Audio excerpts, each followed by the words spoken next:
So the first question is, now I have something that's popped up. So let's go away. Right, why Commicarpus? So why would I want to study this plant, other than it's a very beautiful Caryophyllales? If you know me, you know that I love gypsum. And the Nyctaginaceae has a very, very high fondness for gypsum. So I have been a latecomer to this particular genus, but I have been working on the genera and the Nyctaginaceae for a number of years with students and former students in my lab. And is Chloe here? There she is. Chloe was worked on this a long time ago, and Reba too. This is a tree of a tribe of Nyctaginaceae called Nyctaginaceae. And it has about 12 genera and about 200 species in it. It's about half of the family. And this is a mostly arid and semi-arid adapted clade. And there are a lot of plants in it that like gypsum. All these things that are red are gypsum endemics. And so these include entire clades of very charismatic plants that I love very dearly, like Annulocaulus. It also includes some things you may be more familiar with, like Abronia. There are two separate origins of Abronia, and there's an Abronia file back here, Caroline, who has done a lot of work on that genus. And another clade in the genus Aclysanthes, which I also love. And we're working on all of these genera. And Commicarpus, which is right here, this is not all the species of Commicarpus, but Commicarpus also likes gypsum. There are at least 2 species of gypsum endemics in Commicarpus. And the problem is that, well, the problem for me working on it initially was that Commicarpus has a very, very weird distribution for this tribe. This tribe is clearly a North American tribe. Almost all the species are North American, but not Commicarpus. Commicarpus is the only genus in this tribe that has its center diversity outside of North America. And so there are about 35 species, and most of them are in the Old World. And in fact, about half of them are in the Horn of Africa. And there are a number of them in Southern Africa, and there are a few over here in the New World. But 80% of the species or 85% are Old World taxa. So it's a very strange distribution. And I mean, it's a strange distribution for Nyctaginaceae. It's certainly not a strange distribution for many other plant groups. It's the typical sort of pantropical distribution that we would see in lots and lots of organisms, lots of plants. Many of the species are actually pretty poorly known. This is a group that really hasn't had a comprehensive treatment. I'm not even sure in the last century. It's somewhat problematic to some extent. So a lot of these species, particularly, this is a GBIF distribution. It actually occurs all through here. It's just very poorly collected. So we need more basic information about it. But we really shouldn't be surprised by this distribution. And the reason for that is because of the fruits. The fruits are relatively large. Now, fruits in Nyctages are weird and lots of, and maybe you know some of the some other tropical Nyctages which have very sticky fruits. But in Nyctaginaceae, they're not always so sticky, and they're not even, some of them aren't even sticky at all. But these guys tend to have these weird, like, warty hooks on them, and these hooks are often sticky. So presumably, things are moving, probably birds are moving these things around the world. Here's another example. This is a Baja California species, and these little knobs and things often exude this sort of sticky sap. And here's a paper that came out last year by Filipov et al., which actually studied the anatomy of the seeds. And just, I thought it was great that one of the guys just got fruits all over their arms and took a photo of it, just to show you how sticky some of these fruits can be. Aside from the fruit diversity, which you sort of got a taste of there, they're also morphologically diverse in lots of other ways. So, for example, the habit varies quite a lot from sort of I would call this kind of a typical Nyctag habit, a sort of herbaceous, perennial, sort of ground-hugging plant, all the way to this thing, which was just discovered a few years ago in Ethiopia. This is the largest member of Nyctaginaceae. It's a small tree. Commicarpus macrophamnus from Ethiopia, from a very small area in Ethiopia. It was just described 2 years ago. The flowers are also really diverse. This is Commicarpus australis from Australia, which is large purple flowers. And then we have little bitty green flowers from Commicarpus scandens, which is widely distributed in Mexico and parts of the United States and the Caribbean. There are white, you name it. There's all kinds of different floral sizes, floral colors, stamen colors, all kinds of things. The inflorescences are really quite diverse too. This is that new species, Commicarpus macrophamnus, which is very, very large inflorescences and large flowers too. And there are at least 2 gypsum endemic taxa, like I mentioned, including this one. This one was just discovered, and it apparently grows only on a small area of gypsum in eastern Ethiopia. There's another one that's even kind of more typical of gypsum endemics called Commicarpus reniformis, but I have never collected it. It's in Somalia, in Yemen, and I can't find any photos of it online, unfortunately, so I'm pretty sad that I can't show you a photo of it. And then there's another one that may be a gypsum endemic. This is Commicarpus plumbigineus. This is not a photo of the putative endemic, but this species is widely distributed in eastern Africa. And there's some populations that grow on gypsum and a little bit different. So maybe this is a third one. So but the point of all of this diversity is just to impress upon you how much diversity there is in the old world. And in general in this genus. And one might expect that this genus has been around for a while to accumulate this much diversity.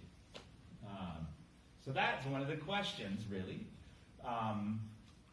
What is the biogeographic history of Commicarpus? And I'm always interested in how long things have been around, too. What routes did it take to the old world? How did it get there?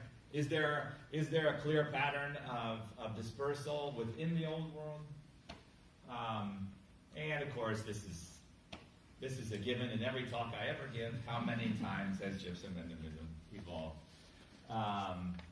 So let's just jump right in. Well, methods, we sequenced ETS and ITS. I love ETS. If you guys can get ETS to work, it's awesome. So, and we did 5 plastid loci, and you'll see why shortly, including some spacers and some the 3 most variable genes in the plastid genome. This is all Sanger data. We managed to get data for 31 species of Commicarpus, which I do not take credit for. This would not have been possible without some really awesome collaborators who know the genus and know Africa much better than I do. So Thulin is the author of the Flora of Somalia, and he recently retired from Uppsala University, and he knows Commicarpus from Africa really well, and sent me a bunch of his own herbarium collections. And Friis did the same thing. He's at Copenhagen. He's an expert on the Ethiopian flora. And then Madeleen Struwig is a recent PhD graduate in South Africa who worked on Commicarpus in Borhavia for her thesis. So she was able to send me a lot of the southern African stuff. So that's really what the genesis of this project was.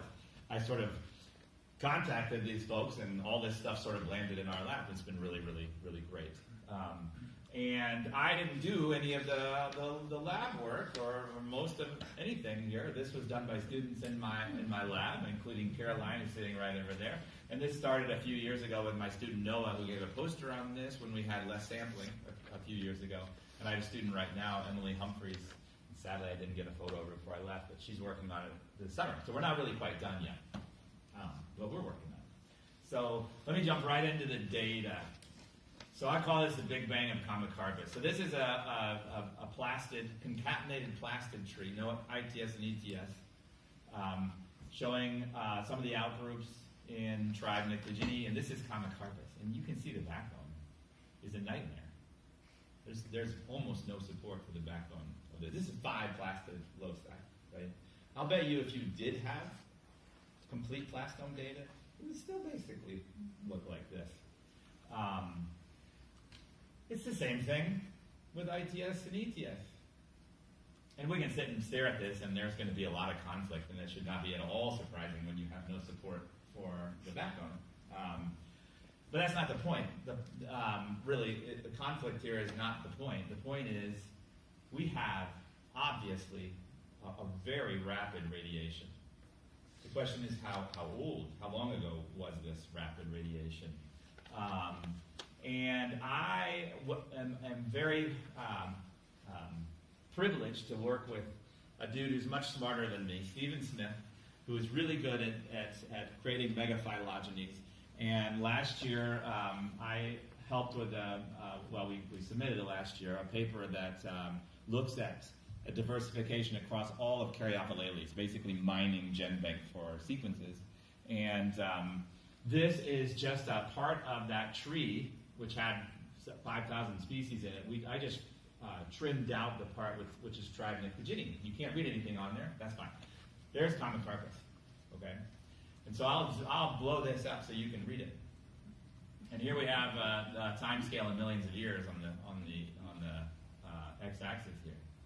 And so according to this analysis, the Big Bang in Commicarpus is a Pleistocene radiation. Now, I don't like to get wrapped up in absolute dates in dating analysis. I don't think we can really often say, well, it was 2.7 million years ago. But even if this is a little bit older than this, it's still very, very recent. Very recent. And which is really neat, because this really is a pace of evolution that's very similar to what we would see in an island radiation, in an adaptive radiation in Hawaii or the Canary Islands or something like that. So I think it's really, really neat. So basically, Commicarpus got to the old world and it exploded. I mean, it basically occupied the old world instantaneously once it jumped the ocean. So, but there's a long fuse here. And why would that be? Well, I would suggest to you that it's most likely because this is probably when the fruit, this sticky, dispersible fruit, first appeared. I think it makes sense to me. Once you have this fruit, it's going to go everywhere, right? I mean, it's just going to. So I suspect that's what's going on. I can't prove it. Thank you. So a little bit about biogeography. Unfortunately, when you don't have backbone resolution, you're not going to get good biogeographic resolution either. But in both the ETS and ITS tree and the Plaxi tree, I'll just show you this one because we have much more resolution here. You have a grade of New World taxa. And that makes sense, right? I mean, Nyctaginaceae is a New World, is a North American taxon, basically. And then if you look at the African taxa, there's really very little pattern. And that doesn't surprise me. These fruits probably move around quite a lot. I am pleased that the Australian taxa actually form a clade, which is great. And then there's this sort of leftover sort of Africa and Madagascar group.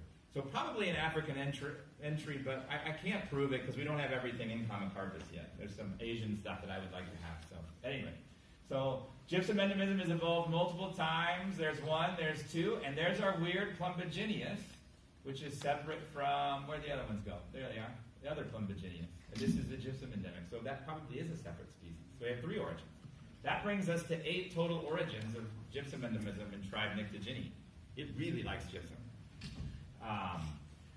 And one other quick little thing, there are probably a lot of undescribed taxon, including this gypsum Plumbagineus, plus if you look at the Australian taxa, the 2 australis are actually quite different from each other. They're from different parts of Australia.